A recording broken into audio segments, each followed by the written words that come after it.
In this video we're going to be unboxing some parts from LR Direct so that I can now get on with my Salisbury axle rebuild, and also I'm going to give you some news about an exciting new product. Well, it's not all that exciting, but I've had some shims made up. And what's important about that, Mike? Well, these go in the back of the Salisbury axle from 1984 to 2006. These will stop your screeching brakes. More on that later.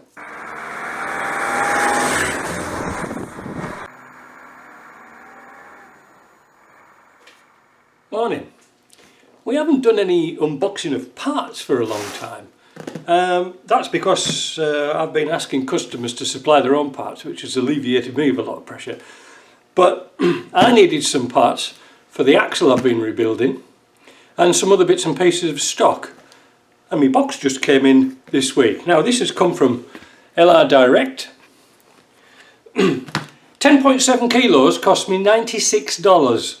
Well, let's call it $100 just to ship this one box. So you can see now how expensive things are getting for transport. Oh, and then so this box here cost me $590. What's in it? Well, I'll show you what's in it. I just try to get little bits and pieces now, because like I say, it's getting really bonkers now. Now this is one thing I want to show you before we open it up. LR Direct, why do I buy from them?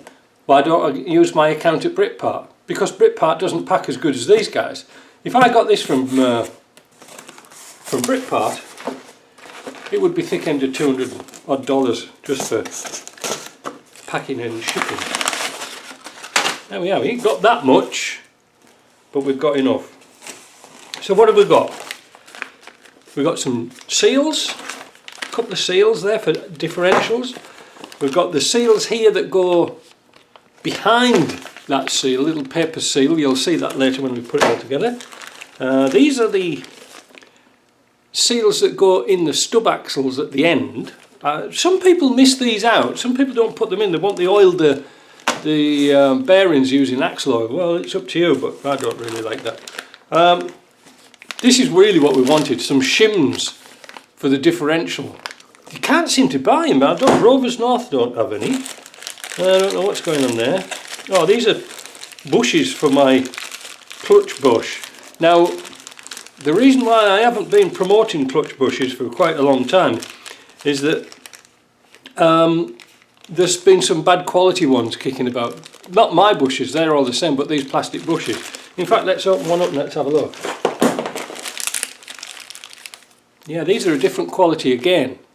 Have I got one of mine kicking about? I don't think so. I might try and find one and put that in a bit later. In fact, I'll go and look for one now. Right, back again. You're familiar with the little bushes for the 200 and 300 TDIs. And this is the original type of bush here. And this is the replacement one. So you can see they're a different colour, different plastic. These are made in China. Not that one. This one's made in China. Is it going to fit here? Yes. So the batch I had before wouldn't fit. So at least those were nice. So now I know if I get some more off LR Direct, and they're not cheap. They've gone up 5 times in the last 2 years. Unbelievable. Let's keep having a look in the box, Angelos. So I'm pleased about that. What have we got here? Set of axle bearings, differential bearings, just in case. They were actually cheaper to get them from the UK than they were to get them from the US. Even though the differential bearings are the same as a Dana, well, for the carrier they are, for the actual differential themselves, not for the pinion. But this set 75, which is here, set 75, yeah, see, this is a stupidity. Made in the USA, yet they're more expensive to get from the States. Bonkers, isn't it? Now, what else have we got here? Oh, a set of brake pads, because for the axle I'm going to build up. These are Delphi ones. I thought I'd have a look at Delphi ones and see what they were like. Yep, there they are. Notice There's no shims or fitting kit in these. Nothing. I will come to that in the next video because I've worked that out. Studs.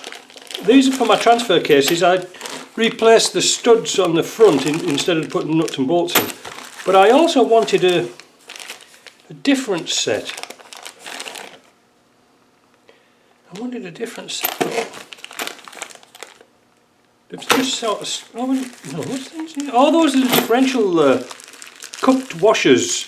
I wanted some of those. Those are very hard to find. Rovers North didn't have any, nobody had any in North America. Well, it seems as if I've got lots of these studs, but not the ones I actually wanted. I think they'll be okay, but I just wanted to see what they were like for length. Yeah. How many did I get? 5, 10, 15, 20, 25, 30, 35. Oh, I can't understand that. Oh well. And 2 new locking plates, or whatever you want to call them, shims for the rear axle. Now, this is why I couldn't get on with the axle because it wasn't apart. That's the little metal shim. They say it's for locking, but I don't think so. What it is to prevent dirt getting in the back of the disc and building up full of dirt. But does it work? I don't know, but it was supposed to be on, so I'm going to fit them. So there we are. You don't get much for your money, do you? Well, it gives me an opportunity to do another video in a minute or two. Stick around. Right, back again. I can kill 2 birds with 1 stone with this video. You've just seen me open a set of pads here for a rear of a 300 TDI, and it's hard to believe that the 300 TDI next year, the 110 and 130s and 90s, will be actually 30 years old.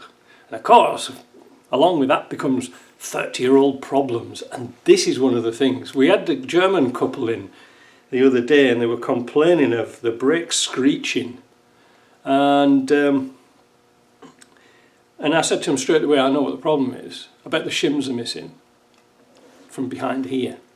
Now these seem to have a plate on the back. I'm not sure if it's metal. Yes, it's a metal plate, but it's not the shim. Now I chose Delphi because I've got Ferodos on the shelf, and these were pretty reasonably priced. But again, no shims, no fitting kit. So I thought I'd do something about it. You see, on my web shop I have the drawing for the shim, and a few people have taken up on that and they thought, yeah, that's a great idea, mate. And they are a bit of a fiddle about to make them, so I had some made. There you go. 0.5 millimetre thick, perfect profile, perfect shape, and it's many thanks to James for doing the drawing for this, for CAD Connections. He did the drawing, and they're beautiful. They've all been laser cut and deburred, and I have 100 of them. So this is the answer, because a lot of people have had screeching rear brakes from the Salisbury axle with the disc brakes on, and it really is an annoying thing because it's so simple. You just need to put the shim in. You need to put it in the right way around. So this is the bottom and this is the top. So yeah, I was kind of pleased I'd admit, because now I've got some on the shelf. In fact, I've got 25 sets, and I will put them in the shop, and I can do them for like $5 a piece, or 20 bucks for a set.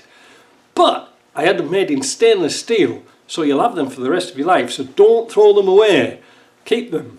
All right. Now, I have a bit of a dilemma, because I was backwards and forwards to the post office the other day with these things here.